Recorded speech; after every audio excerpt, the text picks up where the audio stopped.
video kamu yang beredar gitu lah belakangan ini, gimana sih Kak, perasaan Kak dia sendiri seperti apa gitu? Perasaan ya pasti sedih ada ya Kak, karena mikirin keadaan dia gitu kan. Makanya aku di sini tuh mau minta maaf lahir batin, nggak ada maksud untuk mematikan nama, nggak ada maksud untuk mematikan karirnya. Aku di sini itu bertujuannya hanya untuk meluruskan apa yang ada, melindungi anak-anak dan orang tua aja. Apa Gitu. yang dilurusin waktu? Yang dilurusin itu kan penyebab perceraian aku. Gitu loh, penyebab perceraiannya apa, gimana kondisi rumah tangga aku selama ini gitu loh. Kenapa aku cerita dari awal, karena aku nggak mau ada potongan-potongan lagi gitu loh, nanti takutnya netizen merangkumnya sedikit-sedikit gitu. Jadi lebih baik aku bicarakan semuanya dengan tujuannya untuk biar netizen tuh paham kenapa sampai terjadinya perceraian gitu. Jadi biar jangan berpikirnya nanti udah jatuh, ditinggalin segala macem gitu. Padahal selama 9 tahun itu kan dari awal aku udah coba bertahan gitu. Karena berarti trigger dari netizen ya, kayak yang ngehujat kakak dan anak-anak juga sempet. Aku nggak masalah Kak, kalau aku yang dihujat tuh aku nggak masalah. Dari awal aku bilang aku nggak masalah gitu, karena posisi dia kalah pun saat bertanding aku kena dihujat gitu. Tapi ketika anak dan orang tua aku yang kena, aku sudah tidak bisa toleransi lagi gitu loh. Tapi setelah beredar video tersebut, apa ada komunikasi dari Ega sendiri? Belum ada, sampai detik ini belum ada. Sama sekali. Iya, Dari keluarganya mungkin menghubungi kalian atau apa? nggak ada, dari keluarganya nggak ada. Nah, total berapa berapa lama sih Kak Zia sendiri membangun rumah tangga dengan Hampir 9 tahun. persembilan? Hampir 9 tahun aku. Nah, sejak kapan tuh Kak Zia sendiri mengetahui bahwa Mas Ega ternyata adalah seorang peminum gitu? Semenjak nikah, awal nikah. Awal nih. Awal nikah.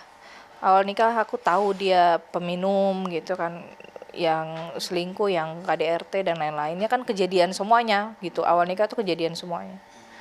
Kaget Gitu. justru dengan perlakuan Ega yang apa ya, pemain dengan label pemain timnas gitu kan, dengan perlakuannya gitu ke Kak Zia. Aku sih maksudnya gini Kak, dari awal aku kenal dia aku nggak tahu kalau dia pemain bola ya gitu. Jadi kalau untuk pekerjaan dia aku tidak terlalu mengagung-agungkan gitu. Yang aku pikirkan dia hanyalah istilahnya, yang aku kenal cowok yang baik pertama, apalagi kalau ke anak sayang gitu kan. Jadi ya aku coba pertahankan itu gitu loh. Jadinya kalau untuk berpikiran dia berlabel timnas atau apa, aku mikirnya itu hanya bonus aja sih gitu loh. Jadi nggak mikirin yang lain-lain. Nggak mikir. Nggak mikir. Nah, berarti kurang lebih selama 9 tahun atau 8 tahun gitu lah kayak itu. Kak Zia sendiri mendapatkan KDRT dari Mas Ega ya? Iya. KDRT itu kan dilakukan dia itu kalau aku setiap melarang dia minum. Gitu. Jadi kalau aku melarang dia minum ya aku akan kena KDRT. Jadi kan ada tuh ya netizen yang tanya kok nggak dilarang atau apa.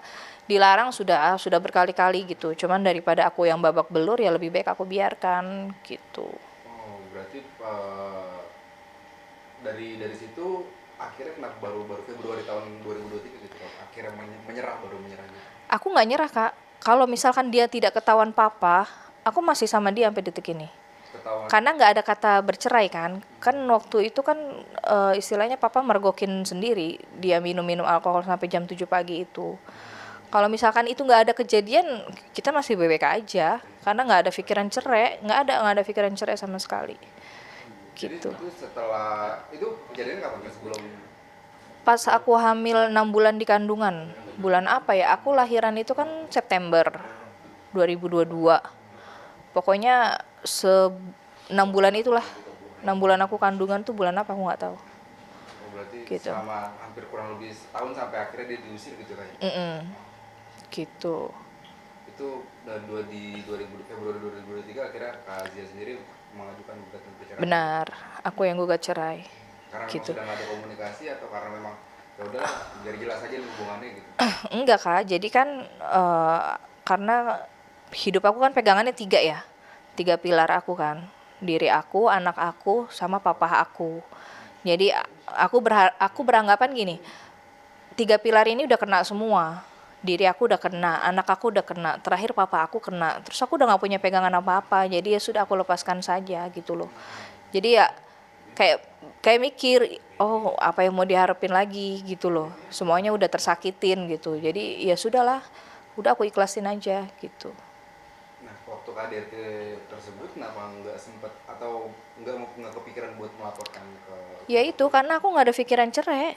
Selama 3 pilar ini masih baik-baik aja, ibaratnya ya, maksudnya di antara, maksudnya masih ada satu kan, berarti papa yang belum kena kan, karena saat itu kan aku dan anak-anak sudah gitu. Aku nggak ada pikiran cerai, kalau ngelapor aja nggak ada, nggak ada juga. nggak ada kak. Aku nggak pengen anak-anak aku penyebab narapidana, janganlah. Maksudnya buat jerah dia aja gitu biar Enggak. Kalau ngancem aku udah sering kak. Ada videonya aku ngajak dia cerai tuh ada gitu kan. Tapi kan memang tidak berubah. Sampai aku pernah bikin surat cerai palsu tuh pernah. Iya, tapi nggak, ya respon dia ya biasalah, minta maaf segala macam, bilang mau berubah, tapi kan kejadian lagi ya udah. Gitu. ada nggak sih Kak penyelesaian itu selama 9 tahun membangun rumah tangga dengan Nggak ada. keluarga sendiri? Nggak ada, aku ikhlas. Yang lahir batin Ikhlas lahir batin, nggak ada penyesalan. Kalau nyesel berarti kan aku nggak bersyukur adanya anak-anak. Karena Ega aku punya anak yang baik gitu, karena Ega aku punya anak yang hebat kan gitu. Nggak ada penyesalan lah. Aku rasa semuanya jadi pembelajaran aja sih. anak-anak sendiri sekarang ke Ega sendiri Anak-anak alhamdulillah baik-baik aja gitu. Cuman yang pertama aja sih masih nyimpan luka aja gitu. Karena kan yang pertama itu kan deket banget sama Ega. Deket banget sama Ega, bahkan selama pernikahan itu yang pertama itu tidurnya sama Ega, aku sama anak yang kedua, saking deketnya karena aku nggak pernah boleh tidur sama Ega gitu, jadi dia ngerasa sakit hati gitu loh ibaratnya. jadi bahkan nggak pengen ketemu udah sama Ega sama papanya sendiri gitu. Iya, ketemu tapi kalau Salim tuh lo nggak mau kak gitu, dan aku nggak bisa maksa gitu, maksudnya berjalannya waktu ya mungkin nanti dia udah lunak sendiri gitu kan, berharapnya itu. Ada trauma-trauma yang Iya pastilah. nah melihat kehidupan Ega sekarang gitu kayak kemarin terakhir viral gitu dia jualan keripik segala macam di sosial media, gimana sih Kak Ega sendiri melihatnya? Ya ngelihatnya aku udah biasa aja ya, maksudnya ngelihatnya ya kasihan pasti ada gitu, sangat disayangkan aja. Kenapa sih yang dijual itu bukan masalah keripiknya ya, bukan, maksudnya nama dia kan masih ada, lingkup dia masih besar kan, ada yang lebih baik entah jual baju ya kan, atau jual aksesoris bola, atau mungkin dia jadi eh, istilahnya pelatih bola bisa, segala macam bisa, masih luas lah jangkauannya gitu kan. Kalau keripik kan sayang aja lingkupnya hanya di situ aja, dan nggak selamanya orang akan order itu terus gitu loh. Jadi ya ngerasa iba aja gitu ngeliatnya. Iyalah pasti ada lah, ngerasa kasihan pasti ada gitu, ngerasa khawatir ada, sama kak, maksudnya kayak sampai sekarang juga kadang aku mikir gimana ya dia sekarang tuh, istilahnya kan biasanya dituntun, biasanya kan apa-apa, jangan kan itu dia makan aja tuh harus disiapin, makan aja tuh harus disiapin, bener-bener disiapin depan muka dia gitu loh. Itu yang aku lebih pikirkan sih Gimana dia kehidupan sehari-hari ya yang gitu. biasa sama Kazia terus sekarang sama Kazia gitu. Itu yang lebih aku pikirin gitu. Tapi sempat ada kepikiran nggak sih Kak buat rujuk atau apa? Oh enggak, kalau rujuk enggak. Terima kasih. Mohon maaf lahir batin. Kalau Banyak trauma dan luka yang dikasih ke banyak tidak, tapi cukup sudah. Cukup udah gitu. Aku lebih fokus didik anak-anak dan menyelesaikan apa yang ada, itu aja sih kak. Gitu.